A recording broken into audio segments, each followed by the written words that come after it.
Hello বন্ধুরা, আপনারা কেমন আছেন? আশা করি খুব খুব খুব ভালো আছেন। আমিও ভালো আছি।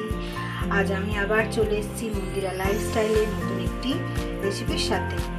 আজকে বানিয়েছি আমি উচ্ছে চচ্চড়ি। আলু, বেগুন, পেঁয়াজ আর অল্প সামান্য আমি ফোড়নে দিয়েছিলাম 5 ফোড়ন দিয়ে একদম কম উপকরণে আমি আজকে বানিয়ে নিয়েছি উচ্ছে চচ্চড়ি। এবার তাহলে শুরু করা যাক রান্নাটা। আমি উচ্ছে ছোট ছোট টুকরো করে কেটে নিয়েছি, আলু ছোট ছোট করে টুকরো করে কেটে নিয়েছি, এখানে বেগুনও ছোট ছোট টুকরো করে কেটে নিয়েছি, ফোড়নের জন্য 5 ফোড়ন আর কেটে রাখা কাঁচা লঙ্কা আর কুচনো পেঁয়াজ। এখানে আমি নিয়ে নিয়েছি হলুদ গুঁড়ো আর নুন। একদম অল্প উপকরণ দিয়ে আমি আজকে উচ্ছে রেসিপিটি রান্না করে আপনাদের দেখাবো। কড়াই আমি গ্যাসে বসিয়ে দিয়েছি আর এটা আমি রান্না করব সরষের তেল দিয়ে। কড়াই গরম হয়ে এসছে, এবার আমি সরষের তেল দিয়ে দিলাম। সরষের তেলটা গরম হয়ে এসছে, এই যে 5 ফোড়ন আর কেটে রাখা কাঁচা লঙ্কাগুলো দিয়ে দিলাম, দিয়ে নেড়ে চেড়ে নেব।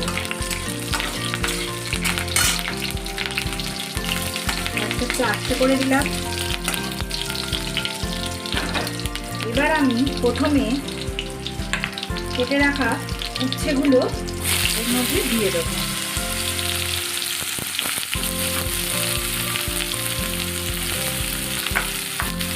উচ্ছেগুলো কেটে রাখা আলুর টুকরোগুলো আমি দিয়ে খুব ভালো করে লাল লাল করে ভেজে নেব।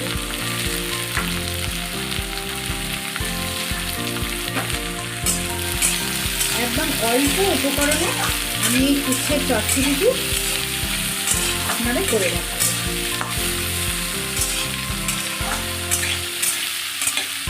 একদম লাল লাল করে ভেজে নেব। 5 মিনিট সুন্দর লাল লাল করে ভেজে নেব।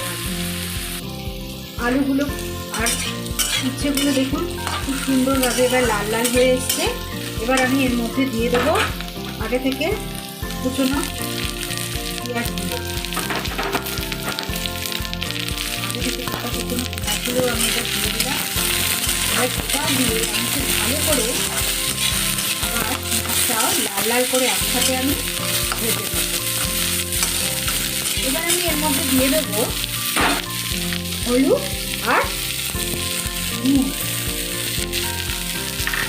লাস্টে আমি বেগুনটা দেবো, দিয়ে দিলাম যাতে পেঁয়াজগুলো নরম হয়ে আসে তাড়াতাড়ি। খুবই পুষ্টিকর একটা রান্না এটা। এখন লাল লাল করে ভেজে নিচ্ছি।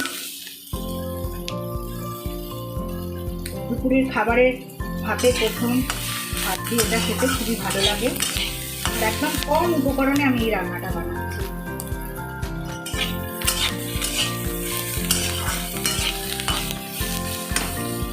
পেঁয়াজগুলো খুব লাল লাল ভাবে ভেজে নেব। লাল লাল করে পেঁয়াজগুলো একসাথে আমার ভাজা হয়ে গেছে। এবার আমি এর মধ্যে দিয়ে দেবো অল্প পরিমাণ জল। দিয়ে দিলাম।